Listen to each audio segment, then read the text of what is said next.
Hello, everyone, and welcome to Inner Secrets Revealed, Kabbalah class with Dr. Gil Tivon. I am your host of Metaphysical Sciences TV, Mike Ray. I would like to thank everyone who is joining us now, whether you're joining us for the first time or, rejoining us. Thank you. Whether you're watching us on Facebook, Spotify, Instagram, YouTube, or whether you're catching this podcast on the replay, we thank you for joining us. Tonight we have an amazing, incredible class ahead of us.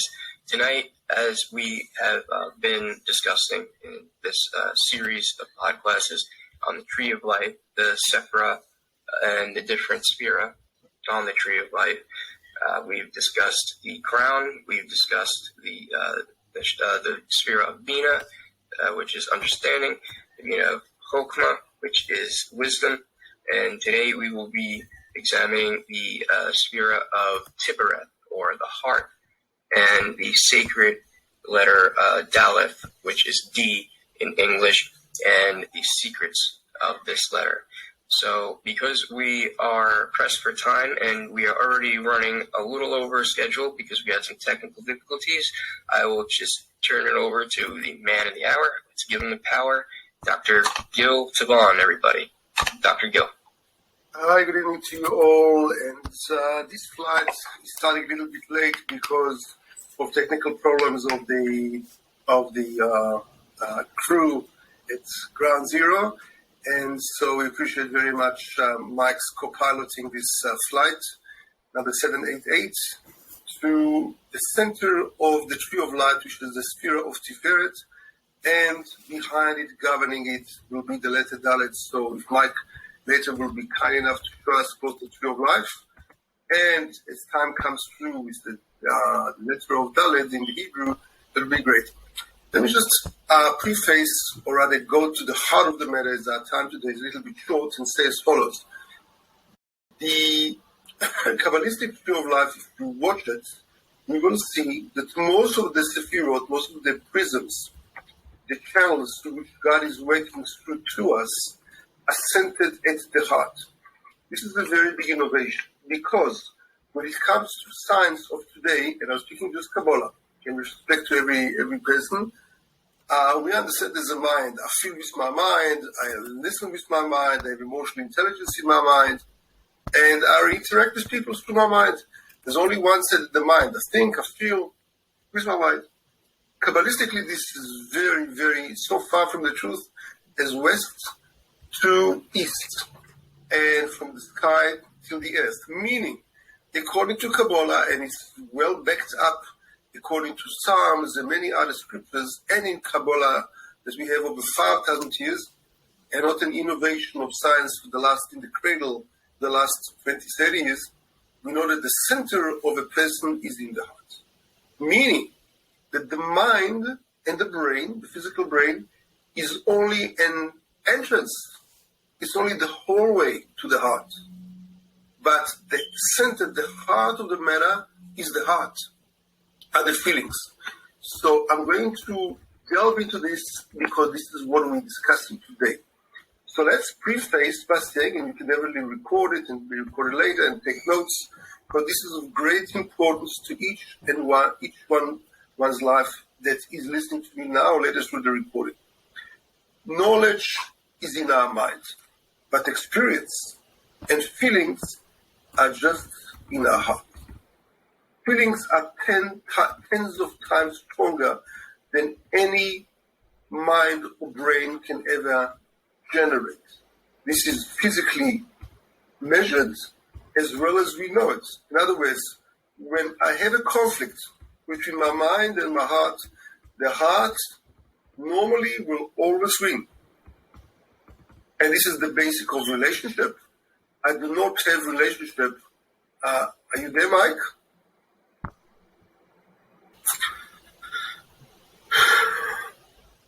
I will carry on.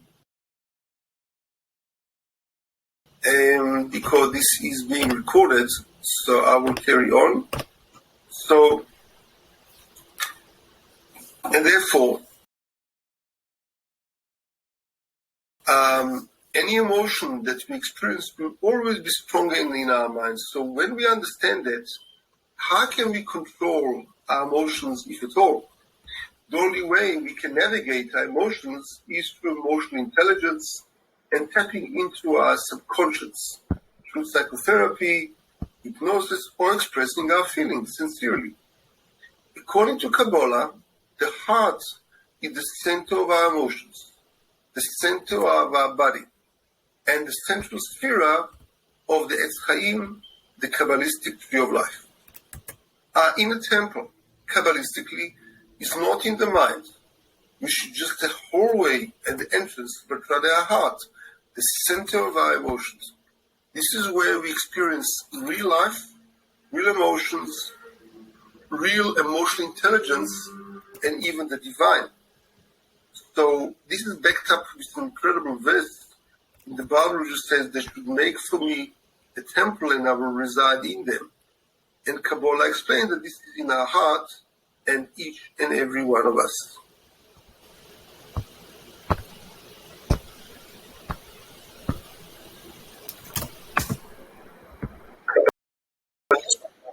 Kabbalistically, we explain this from over 5,000 years already, that this is our heart, and even and every human becoming will experience it first and foremost in our heart.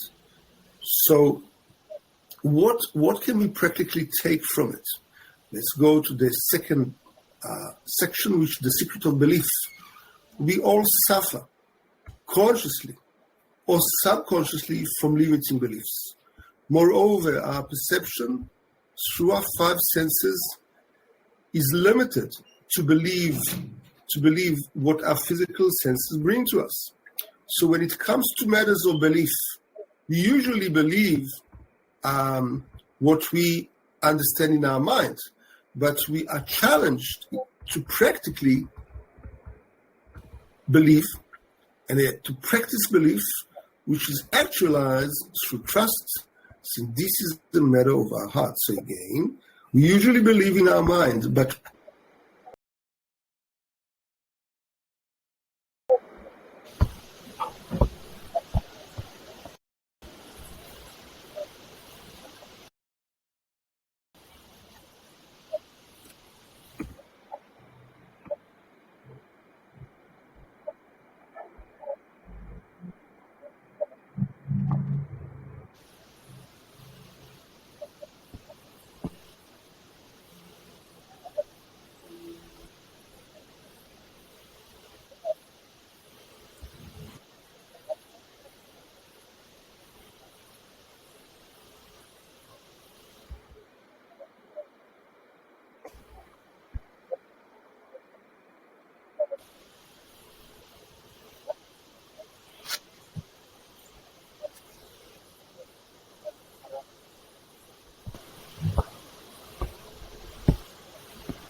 becomes second nature, like driving, like getting dressed when you're a child, or any new thing that you want to practice. You just finished college. It's just annoying. It's a knowledge. It's not annoying. To make it annoying, you have to go into the working field and practice it for many years, and then you're a great doctor, great engineer, great lawyer. The same applies here. If you really want to trust, if you really want to turn it into proper belief, you must do many repetitions till it becomes your second nature. And I'm quoting the late Bruce Lee, which said, "I'm not worried and I'm not afraid of somebody, a great martial art of Dan 9, who practiced 1,000 different kind of exercises, each one once. But I'm very afraid, and at all, of somebody who knows one exercise, but who tried it and practiced it 1,000 times, because then it becomes part of you. Like the best golfer in the world, or the best basketball player, they practice thousands of times before they master it, and they know they can hit the hole or can hit the basket from anywhere on that field. That's one.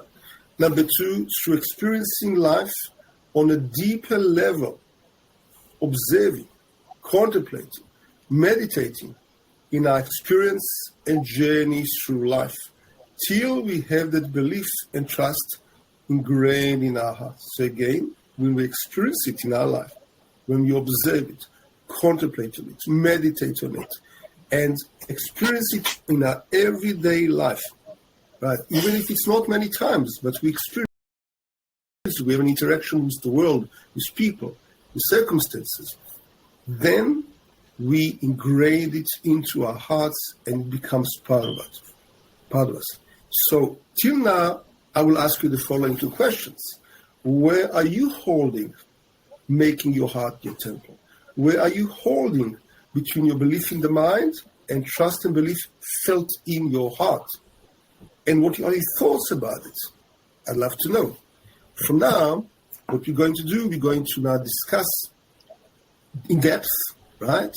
What is actually this Sefirah of Tipereth, which is glory, which is centered at the center of our heart. So when we do look at it, the Sefirah of Tipereth tells us as follows. The essence of it is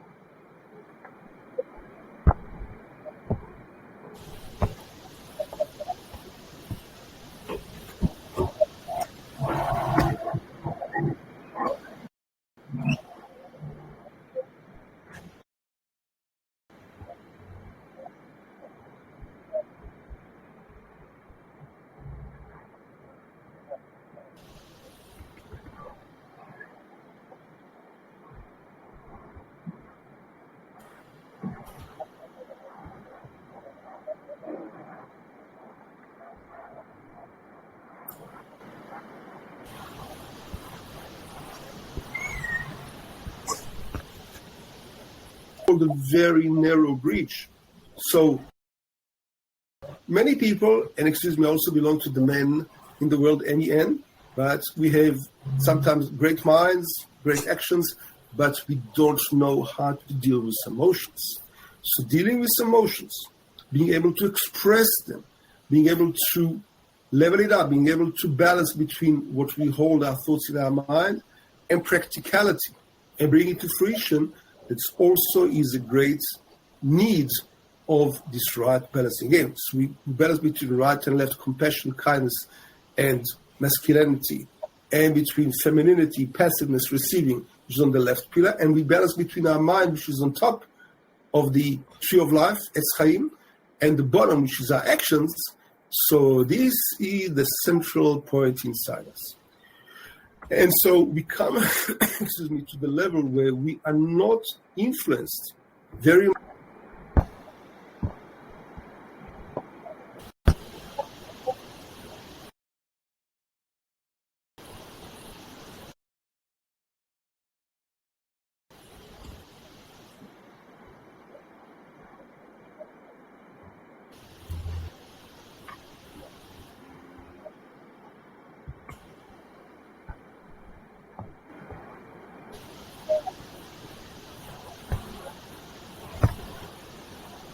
by our inner soul, when we listen to our gut feeling, when we listen to our heart, when we listen to our inner intuition, when we hear that inner voice which comes from a higher dimension, from God, from the divine, and so we have an inner value in ourselves as human beings.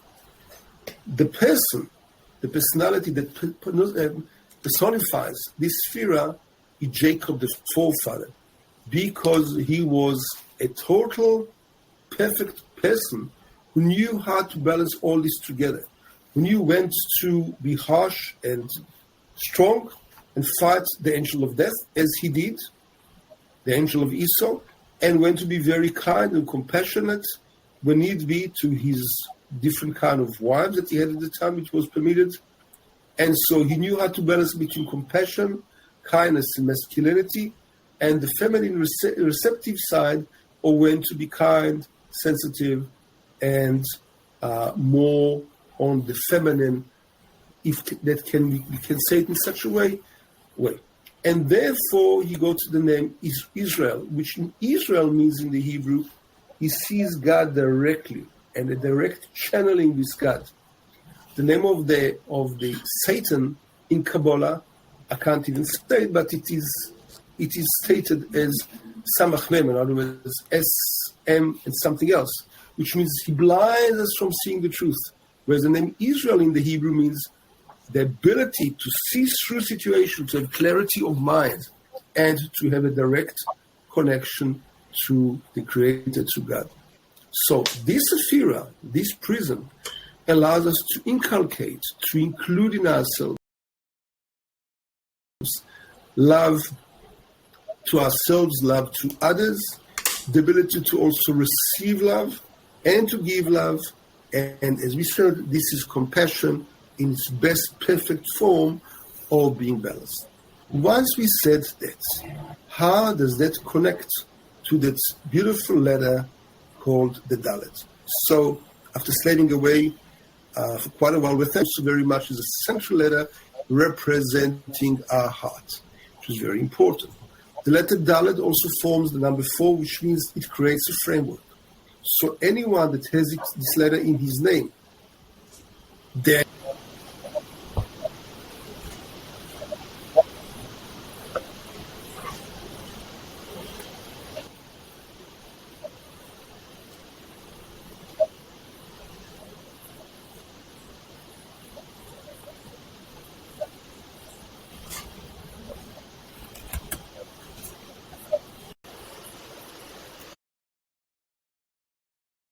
right is in your heart. He wants you to open your heart to him, to allow the divine to be channeled in a dialogue and be part of your life and work through you and with you.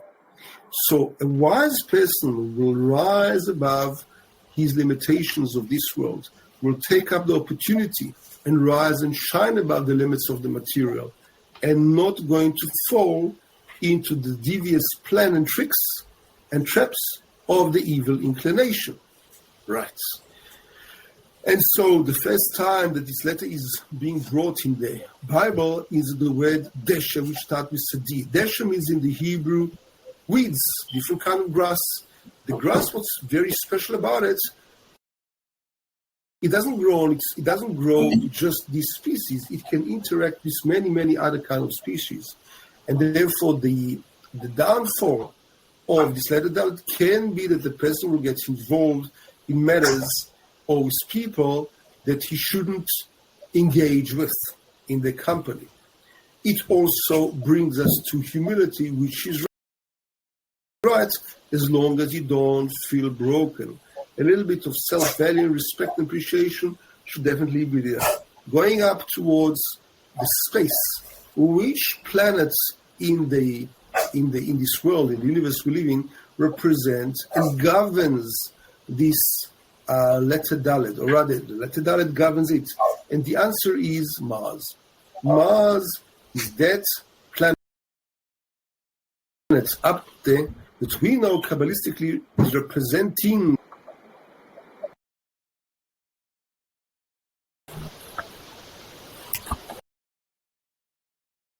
Aries. Or if your name has got a letter D, Denise, or Daniel, or anything of that nature, therefore you will experience in your life definitely this incredible power and the secret of the letter Dalet, the Sefirah of Tipereth, as well as everything that we discussed today in your life. Let's summarize for today. So, the letter Dalet represents and controls and governs the Sefirah of Tipereth, which is our heart. It represents the framework of this world in which we work, which represents, according to the Sefer Yetzirah, the book of creation, our ability to have wisdom. Which wisdom? Wisdom of the heart. Wisdom of the heart. And this is the central point which God wants you to communicate with him and allow him entrance through there where your free choice is being granted. Because that's the only free choice we have. To become more animalistic, well, that's very simple. But to rise up above your challenges, above your inclination, to become, to wish and rise to greatness, this is what we all hear about. I thank you very much. I hope that you enjoyed yourself. Okay, thank you very much, Dr. Gil Tivon. Right now, you can everybody's right now everybody can see Dr. Gil Tivon's contact information. You could please reach out to him, or you could reach out to myself if you guys want to be added to a list when we will have updates on new classes. Remember to catch us same time, same place next week. Even more to discover. Thank you guys very much. This has been Inner Secrets Revealed Kabbalah class with Dr. Gil Tivon. Thank you, everybody. Have a great night.